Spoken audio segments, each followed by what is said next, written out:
This tool is programmed by in Perl, and DNSenum is a tool that it was designed with the purpose of enumerating DNS information about a domain. We can get information by using DNS tool, a DNSenum tool over here. So what it does is that it gets the host address, the name servers, the MX records, it tries the zone transfers, it gets the bind version, it also gets the extra names and subdomains via Google scraping. Brute force subdomains from file can also perform recursion on subdomain that have NS records, and it can also go ahead and perform reverse lookups on net ranges, and it can also go ahead and write down domain IPs into a text file naming such as IP block or something. So you can just go ahead over here to start DNSenum. You can just type DNSenum over here in the terminal, but I would prefer, if you are a newbie, I would prefer going ahead over here and then starting it through over here. Perfect. The reason being I'm telling you that is because, and you should read all of these things because it will give you quite a better idea as to what each of these tags does and how they work exactly. So it's not quite that hard as well. And as you can see, we have the option for skipping the reverse lookups, disable acycler output, and we can also include the sub files over here, the TCP, UDP, datagram, timeout values. So in short, we have almost everything. We also have the whois command over here, which I can go ahead and combine, and I have multiple lookups. So this will give you, so this is how the geeky look of the DNSenum looks like. So if you want to gather information about a specific website, just go ahead and add a specific website's name, and make sure that even in the previous tools that I showed you on Kali Linux, you never go ahead and type, let's say, I'll just open another one. Let's say if you're using any random tool, so I'll just type random. Random is the name of the tool, any tool you are using. And if you want to go or gather information about a website, let's say Google or Microsoft, so you don't type www.google.com, you just type google.com. You don't type www, because if you do that, then there may be some kind of complications which happens in Kali Linux. It is not able to recognize that properly, and you will get some errors. So we don't go ahead and do www.google.com. We just do google.com. Yes, I'll be using these. So let's assume that we wanted to gather information about Facebook.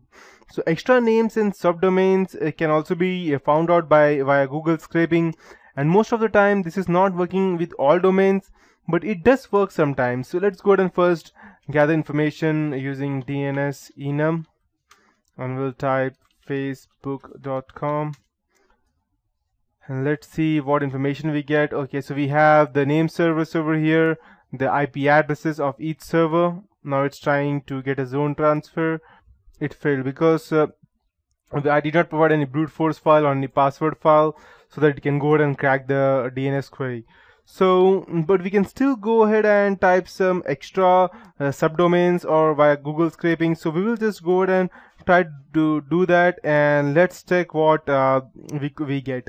So I'll type DNSenum, and I'll type, let's say, P5S20 facebook.com. Perfect. So what it does is that P is the number of pages that it would check, and so I have provided over here as 5, so 5 pages it would check, and 20 is the number of Google search pages to process. The default is 20 pages, which I have provided, and S is the switch that must be specified, and minus S is the scrap value, so the maximum number of subdomains that will be scrapped.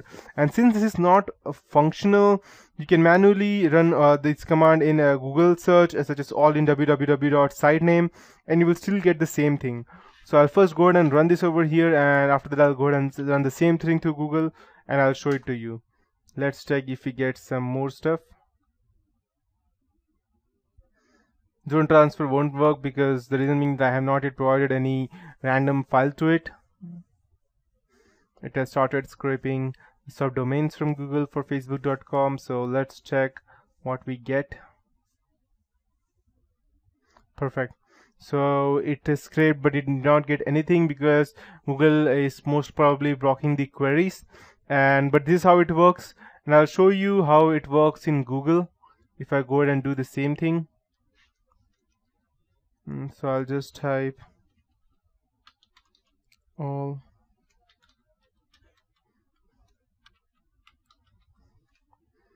Perfect. Let's see what we get. Perfect. So we have all these subdomains for Facebook and who all are using them.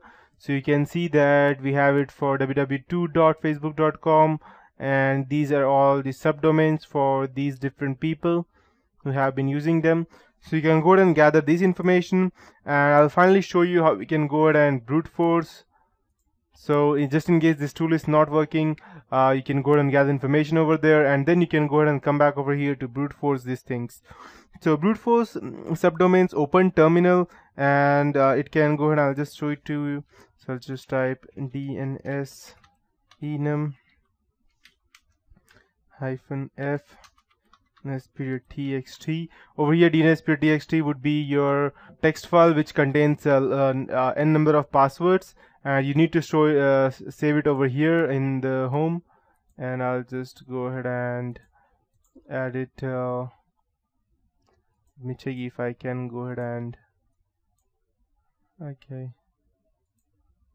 Perfect. So I don't think that I can go ahead and show. Okay, never mind. So DNS-F. So F is the file name that it provides. It supports, and it will read the subdomains from this file to perform the brute force. So what you could do, you could go ahead and create a DNS.txt file, have all the subdomains in the F, and you can go ahead and brute force to check which subdomains it has. And you can go ahead and type facebook.com. It won't work over here because I have not yet specified anything inside the DNS.txt file. If it had, then it would have checked all these things for the subdomains, and then it would have given me out the proper answer. So that would be it for this tutorial. In the next tutorial, I'll be teaching you more about the different tools that we can see over here. Let me just getting more information about DNS Dict, DNS Map, Recon, and all these stuff. So, yep.